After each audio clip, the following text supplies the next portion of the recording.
Hello, I'm Corey, and welcome to the Core Dog Experience, where I talk Ohio State Buckeyes. If you're feeling this segment afterwards, please hit the like button. If you enjoy Buckeye talk in general, please subscribe. So, the spring game's still a few weeks away, gives us the opportunity to talk some more Buckeye basketball.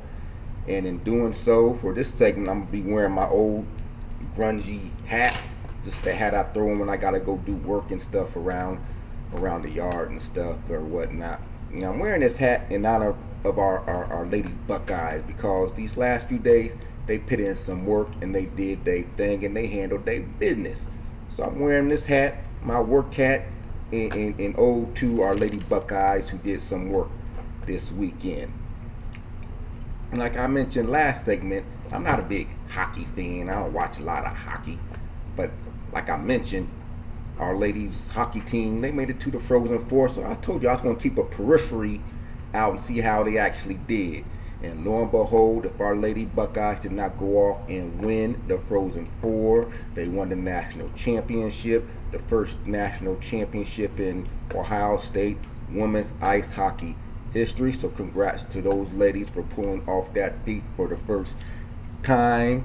The coach, so I've still learning on some of this stuff, but the coach, her name was Coach Muse or Murzarella, however you pronounce it. Forgive me, I'm not a hockey person. Did a quick look on them, but I was watching them, and the coach, she did her thing. She did a trestle.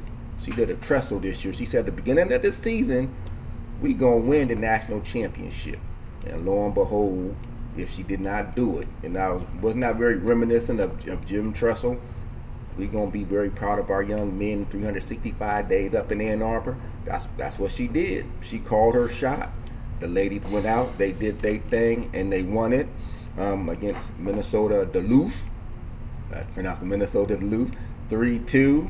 And they won the Frozen Four national championship, first ever for the Ohio State program. So congrats off to those ladies. And who to say we ain't gonna win it next year? But I do know enough to know if you got a good goalie, soccer, hockey, whatever, you got a good goalie, you got a chance to win. And I believe our goalie is fairly young. She'll be back next year, if not the next couple years. So we might have a repeat on our hands on the Women's National Hockey Championship. So again, congrats to our Frozen Four ladies for pulling that off and doing their thing. They put their work in. Got my work hat on in honor for them. So good hats off to the ladies. And moving on to something I'm a little more familiar with, our Lady Buckeyes, our basketball team. First weekend, like I said previously, I felt like they could get to the Sweet 16. I had my doubts about Kevin McGuff, but like I said, this was he's done his best coaching job this year, and in this first two games, they put in the work. Difficult games, each of them was. That Missouri State game was very tough. Those ladies came to play, and Ohio State had to grind it out, bear down, and they did their thing. And watching that game, just they put on for those who watched that game and saw that game. That second quarter, with about 5-6 minutes left to go, we were down by 8 or so. We were creeping back in, but that second half of that second quarter there, about 5-6 minutes to go, did we not put on a defensive clinic or what? 5 or 6 steals, and Missouri, they did not know what hit them. And before you know it, we went from being 8 down to 5 or 6 points up heading into the half, and it was good. They had that burst because Missouri State, they came to play that second. You thought they would have laid down, but now Missouri State, they came back out and they played, and it was just nick and tuck the rest of the way. And our ladies, they pulled it out down the stretch. They did what they needed to do. They had to work their butts off. They worked their butts off in that game, and they pulled that game out. And then the second round game that they played the other day against LSU at their home court, hostile environment. Kim Mulkey, we know what she did at Baylor. She was a very good coach. It was an uphill battle, but like I previously said, I thought our ladies, if they played their game, they could win it. And sure enough, they came out, they did their thing, played their game, and LSU, they got off to a good start. And Our Lady stayed composed, put some buckets together, and next thing you know, Mike Sells hitting threes. I think Ricky Harris hit a couple threes, and boom, before you know it, Ohio State had put a hush on that crowd. And yeah, it's what midway through the second half there, third quarter. We're not going to they go by the quarters, but midway through that third quarter there, we were up by 23 points, and it looked like we were going to be just breathing on home until some of that home cooking and the ref stepped in. Yeah, I said it. The ref stepped in and started making some silly calls, wasn't calling silly calls or silly non-calls, however you want to play, and they let LSU try to creep back, but they never got it under double digits again. The ladies put in the work in a hostile environment. They did their thing, and I said they could do it. They did it. I said the Sweet 16 might be their ceiling. I believe they have Texas next. And unlike Missouri State and LSU, Texas can score the ball. So they're going to have to, again, bring their A game. But if they play the way they're capable of playing, they might very well be able to pull that game off too. Missouri State and LSU, they had trouble scoring the balls at time. I don't know if Texas, or I don't foresee Texas having those type of problems. Like I said, they can score the ball. They pretty much routed their first two folks they played in this tournament. So it's going to be a good game. Hopefully the ladies can come out and bring them hard hats again, whatever they need to bring, and really play Texas. Hats off to J.C. Sheldon.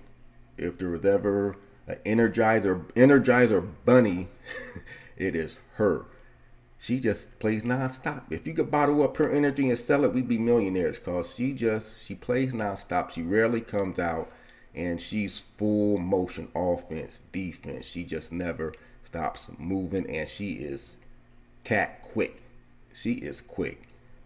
She's driving to the basket. You're not getting in front of her. You're not stopping her. She is just cat-like quick, and boom, and she's just a ball of energy. Just a ball of energy. So hats off to J.C. Sheldon. Hats off to Mike Sell. Hit some timely threes when they needed to. And coming back against Missouri State, and then pretty much putting the dagger into LSU. Just the Splash Sisters, I believe some have referenced them at points in this season. So just hats off to them. Hats off to the supporting cast that came to play.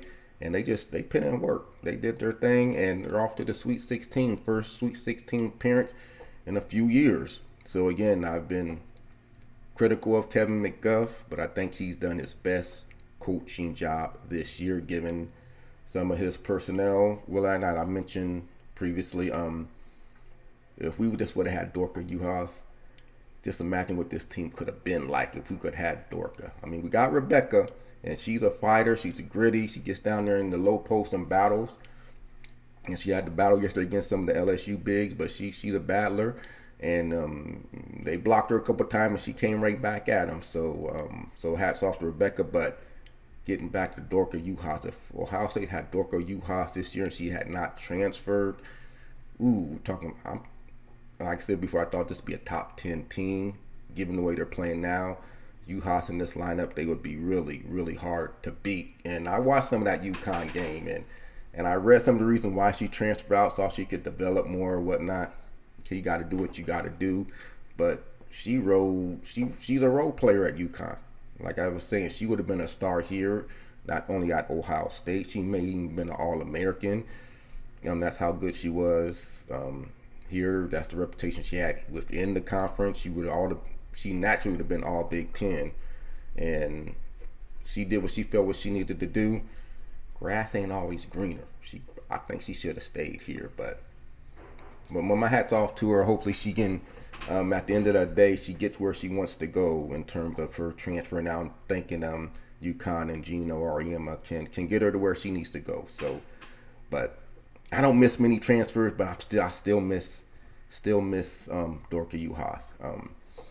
The Big Ten in general on the ladies' side, they've done much better than the men have. The men in the Big Ten, they just we haven't done very well at all. But our ladies team, we got four Big Ten teams into the Sweet 16. So hopefully they can do something this year. Like I was mentioning in the previous segment, our ladies teams haven't won the national championship in quite some time. We're due. We're due. Why not this year? There have been a lot of upsets this year. Um, More than what I saw coming. Who would have thought Baylor would have lost on their home court? LSU lost on their home court. Tennessee should have lost on their home court. UConn. I mean, it was like what 30-30. We were midway through the third quarter, a low-scoring game, but they pulled it out. It was, and I know I say I root for the Big Ten teams, but there is one big team I'm actually glad that lost because they just rubbed me the wrong way when our Lady Buckeyes played them, and that was Iowa. I'm glad they out. I'm glad Iowa's out because I think it was just karma. They just, and it starts with their coach. It is just the way about them. They just, and stuff, the comments they made after Ohio State went in there and beat them, and the stuff they said, and how they played throughout the Big Ten tournament. I'm actually glad Iowa got eliminated. And what's even more satisfying, it was an Iowa player that transferred out, talking about transfers, that made the three-pointer that sent Iowa packing. For Creighton. So Creighton took Iowa out on their home court. Another upset. So I normally root for Big Ten, but this one time I'm glad Iowa got eliminated. So it is what it is. But the ladies in general for the Big Ten have done really well. And good luck to them into the Sweet 16, and hopefully we can get a couple through. Hopefully one of them's Ohio State. I said Texas is going to be tough, but hopefully they can pull it out. We got the offensive firepower to pull it down. If we can just get enough contributions from some of the other ladies, we have a shot. They do got to improve on their rebounding. They got out rebounded. They got out rebounded badly in both games. And how we overcame that, defense. I think our defense just put people on lockdown. May not be able to do that against Texas. So you can't put them on lockdown. If you ain't getting the rebounds, it's going to be hard to beat Texas. So hopefully they can improve on that somewhat. So good luck to the ladies coming up in their Sweet 16 matchup. The first trip there in quite a while. And good job, Kevin McGuff. Keep it going. Now, the men. Big Ten men in general, we 9 teams in. I think we down to 2. 2 teams left out of 9. That's just not very good. I mean, it's not good at all. Like I said, we harp upon the SEC getting all the favoritism in football, but they back it up in the bowl games and non-conference games. They back it up. And if you saw my last segment, I said we got 9 teams in. We got to back it up. I don't think we did. We didn't back it up. I think we were a higher seed in many of those games that we lost. I think Michigan State and Ohio State losing was sort of expected, but what about the other teams? Wisconsin, Illinois, list goes on. I mean, previous rounds, Iowa got ousted. I mean, the Big Ten did not have a good tournament showing. And I'll be highly surprised if we get 9 teams in next year, regardless if we're worthy or not. Unless Purdue or Michigan go ahead and win the whole thing, it don't look good. We just need to have a good showing for the Big Ten this year in the tournament. And we really needed to have a good showing, being that we had 9 teams in there. As for Ohio State, they did what I thought they were going to do. I picked them over Loyola Chicago. That wasn't even a homer, but I thought we were the better team and we played like it.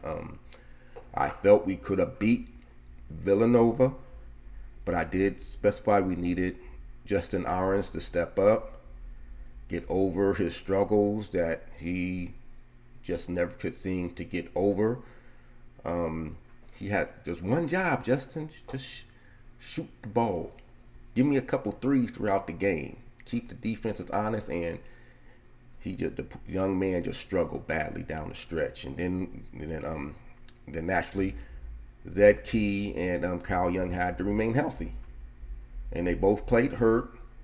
Um, you sort of writing on the wall when Kyle Young got hurt again. I mean, it seemed like you just go like that to Kyle Young. He's in concussion protocol. Feel for the young man. He plays hard, but he probably came back too soon. He wasn't clearly over his stuff, maybe. And it doesn't take much once you get in there to have to sit back out and go through the concussion protocol stuff again. So he had another head injury, and it is what it is. They fought hard, they played hard. I thought we would have had a chance to win. We fought and came back like we've done so many times this year, but ultimately, fell just a little bit short. I thought Chris Holtmann did one of his better coaching jobs. A lot of people may not agree with that, but I thought he did one of his better coaching jobs, given that he lost Justice Suing for the whole year. Seth Towns, I was sort of expected. He was always 50-50 or maybe even 40-60 if he was going to play or not. But losing Justice Suing for a bulk of the year, that really hurt. And he may do with what he had. Hopefully, I gave him a Sweet 16 run. If things went right, things didn't go right. So hopefully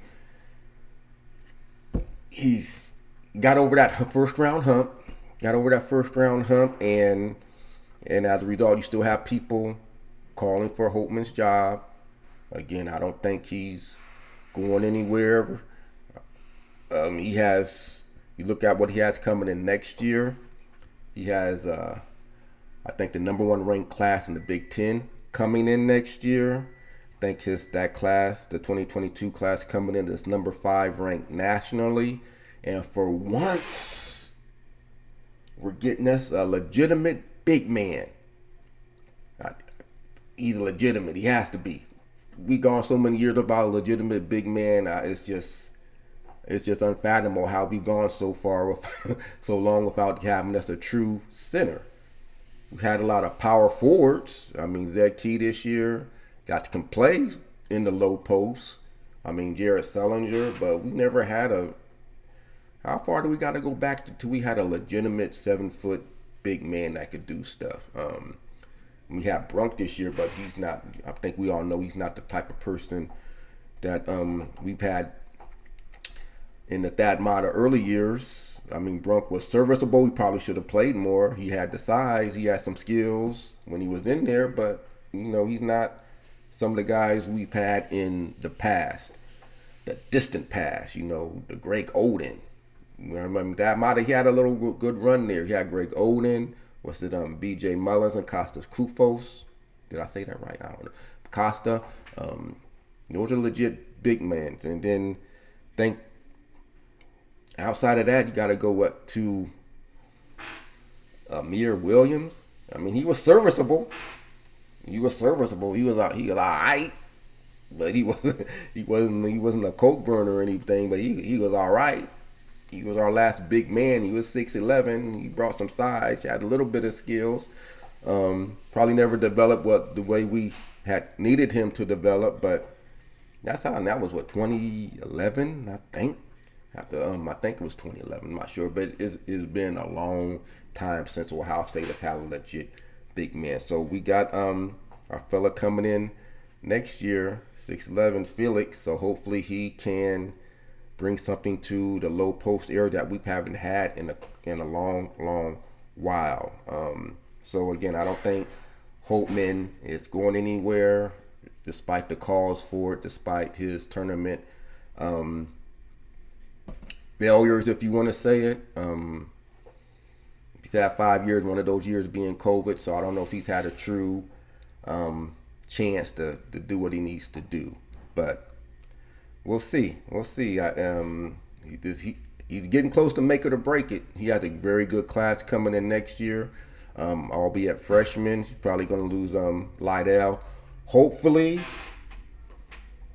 Malachi stays. But It's hard to say no when you're a potential first round pick. Exactly where he'll go, I just seen projections he's potential first round. I haven't seen anywhere where he's a top 10, so maybe that'll entice him to come back for one more year and work his way into a top 10 pick. Haven't seen anywhere where he is at this point a top 10 pick, so hopefully he'll come back and try to work his way into a top 10 pick. We get him coming back with some of the pieces we have coming in. Who knows what Ohio State can do next year, and hopefully they will be able to improve upon their tournament performance from this year. So, again, so our guys, they Holman did what I thought he needed to do. Given with what he had to work with here and some of the injuries he had to deal with down the stretch, dealing with Justin just losing his shot. We got about where I thought we could go. Would have been nice to beat Villanova, but we went as far as we could with this particular team, and I thought Holtman did a good job this year. But next year he's gonna have to bring it next year. So hopefully I'll have my hat on for him as he puts his work in and get these guys ready to go for next year. But until then, cheer on our Lady Buckeyes as they get ready to take on Texas, and hopefully they can bring that game again. J.C. Sheldon, Mike Sell, hope they can get that Splash Sisters thing going again and ride this momentum and McGuffs do. Ride this momentum and see if we can get to the Sweet Eight. It'd be nice to get there, the Great Eight. Get to the Great Eight and see what he can do with this team. He's had better teams, I thought, but he's taking this team deeper. So kudos to him, and hopefully he can ride this thing out. Let our ladies keep marching and dancing here, dancing in March as we get ready to head into spring ball and get ready to touch back base with some more football stuff. So until then, go Lady Buckeyes. Congrats again to our Frozen Four national champions, first ever.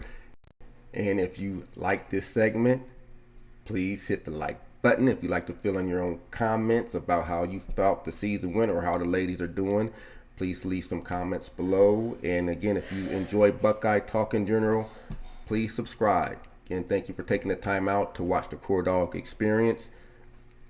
Until next time, spring ball coming. Peace.